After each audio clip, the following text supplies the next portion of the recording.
Hello there. I'd like to talk about carbon capture and storage.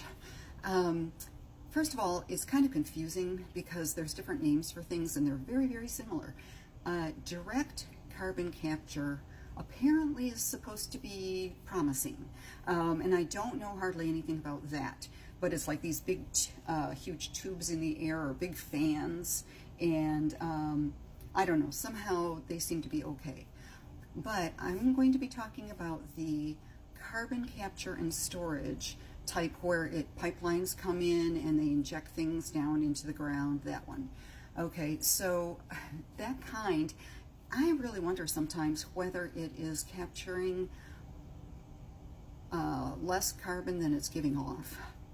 I feel like it's giving off more than it's capturing, but you can be the judge since they don't seem to have a whole lot of statistics on this kind of thing.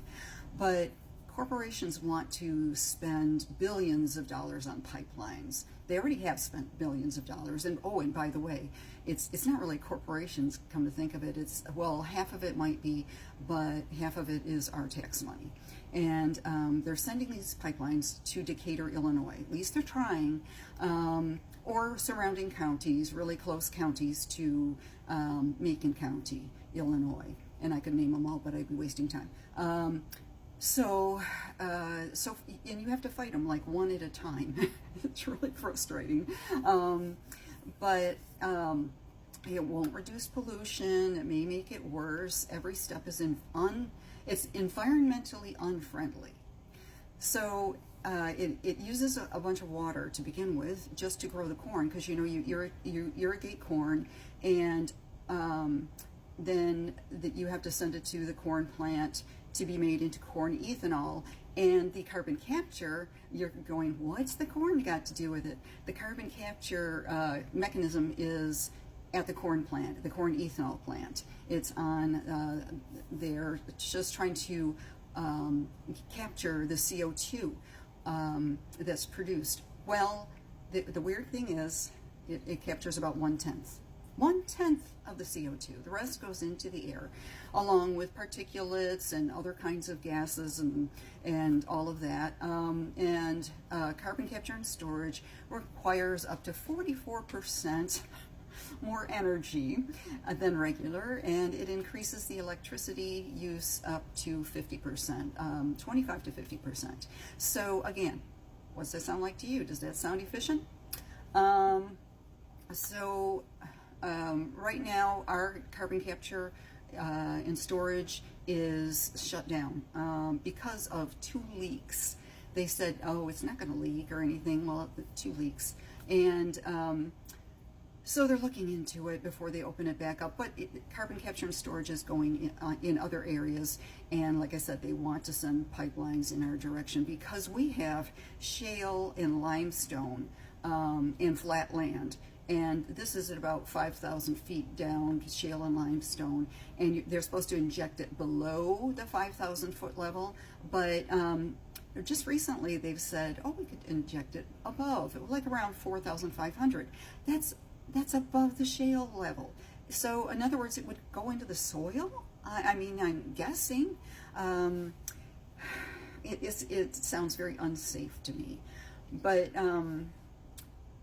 all of it is unsafe, because if you're taking those pipelines and you're bringing them here, a pipeline is sensitive to corrosion or moisture, and it can either leak a little bit, which can cause an explosion, or corrosion can cause a little rip.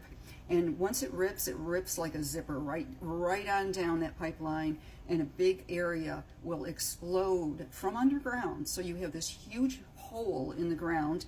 The gases go way up in the air, and they travel for about a mile in either direction, and it's gases. And if you happen to be driving down the road totally unaware there's a pipeline under there, like I might be doing in Decatur, then it could explode up.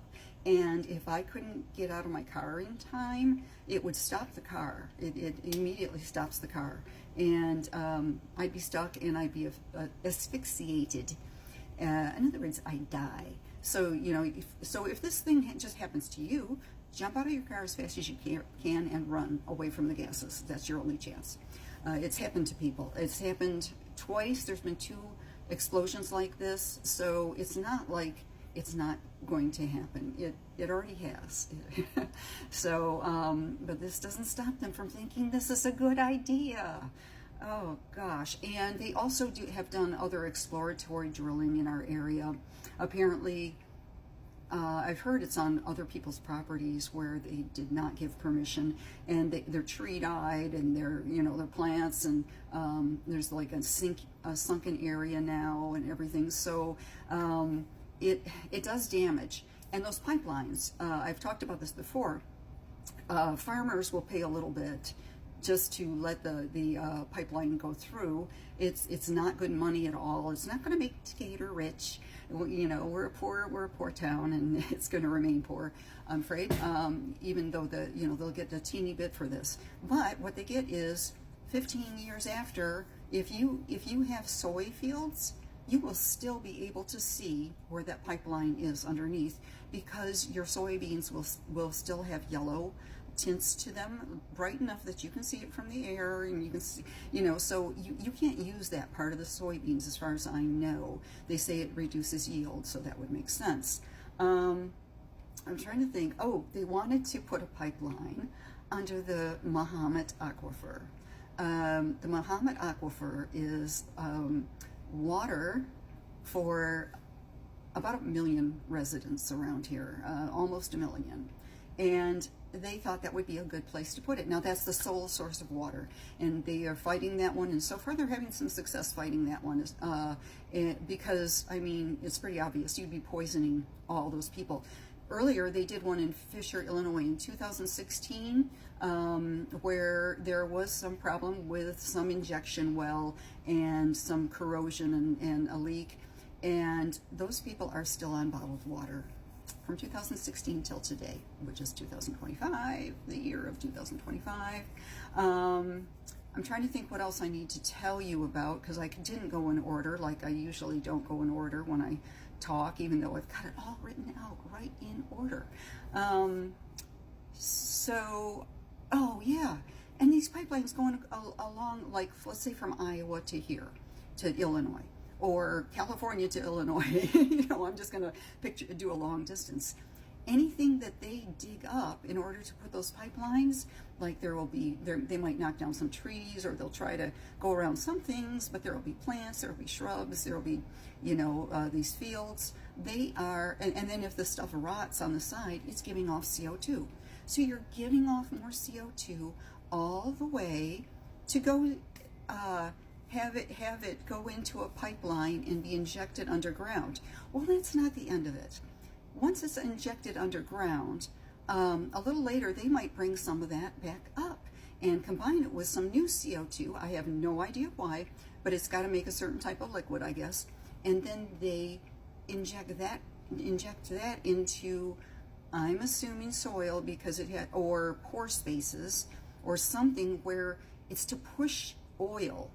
See, I'm not any kind of expert in this part of it, that's for sure, or any of it, but it pushes oil, and it brings the oil to the surface better, and so it's to bring up more oil to use for fossil fuels. And by the way, the corn ethanol plant runs on fossil fuels.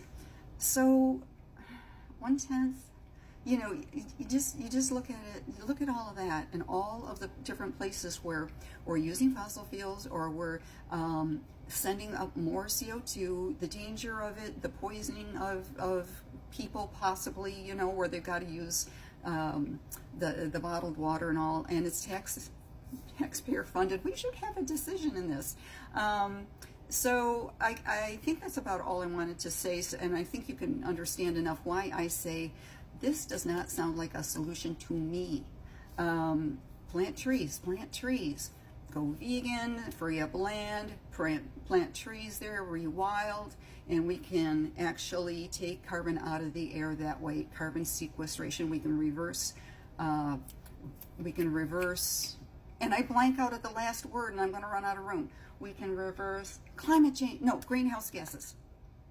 Oh gosh, I'm brilliant. Brilliant and senile at the same time. And I'm not brilliant.